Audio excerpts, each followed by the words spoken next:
Risk और money management के ऊपर मैं आपको लिए वीडियो लेकर आने वाला हूँ। देखो, कुछ लोगों का जनरली सवाल होता है कि हम लोग कितना परसेंट इन्वेस्ट करें भाई, एक ट्रेड में हम लोग कितना लगाएं, एक ट्रेड के वैल्यू कैसे फाइंड आउट करें। सिंपल सा है, देखो अगर आपका वॉलेट जितना बड़ा होगा, ठीक है, परसेंटेज उतना ही कम होगा वॉलेट का।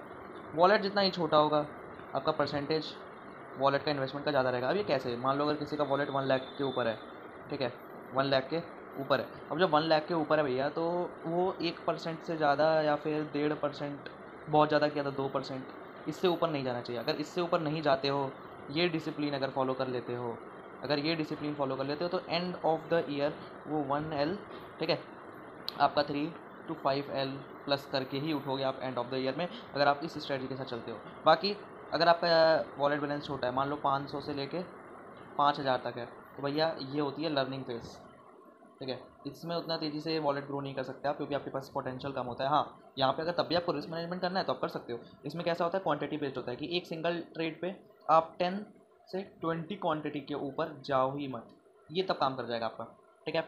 मैं तो यही कहूँगा कि जो भी है वो 2% रूल को फॉलो करो। 2% रूल बेस्ट है अगर आप थोड़े अच्छे टाइम पे आ गए हो, और अगर आप छोटे ट्रेडर हो तो भी 2% रूल से 5% रूल के बीच में ही रखो। देखो 5% सब बोलता है, 2% सब बोलता है, लेकिन 2% रूल में एक अलग ही पावर है। बाकी उसके साथ साथ कई सारी स्ट्रैटेजी भी वर्क करती है, जैसे कि अगर आपका कभी लॉस हुआ तो अपने, अगर आपका जैसे मान लो 1% लगा रहेगा किसी ट्रेड में, ठीक है, तो लॉस होगा, नेक्स्ट ट्रेड में आप अगर 2% भी डालोगे तो बहुत ज़्यादा नहीं है, लेकिन आपने पहली ट्रेड में अगर 10% डाल रखा है वॉलेट का, भैया गेम तो यहीं पे बदल जाएगा अगर ट्रेड लॉस हुआ तो बहुत सिंपल सी स्ट्रेटजी है रिस्क और मनी मैनेजमेंट की, और बहुत आराम से फॉलो हो जाएगी। इसके ऊपर पार्ट 2 भी लेकर आऊँगा जल्दी, साइकोलॉजी माइंडसेट के ऊपर वीडियो लेकर आऊँगा। वीडियो को बस लाइक कर दो, सब्सक्राइब कर दो और शेयर करना मत भूलना, शेयर बहुत जरूरी पार्ट है।